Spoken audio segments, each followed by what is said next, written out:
आज तुझा सगळा संभ्रम दूर करतो बघ. फक्त प्रामाणिकपणे लक्ष देऊ नये.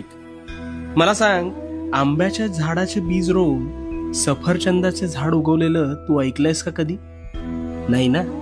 मग स्वतःच्या डोक्यात नकारात्मक विचारांचे बीज रोवून सकारात्मक गोष्टी घडतील हा विचार योग्य असू शकेल का रे? कदापि नाही. पण हेच घडतंय तुझ्या बाबतीत.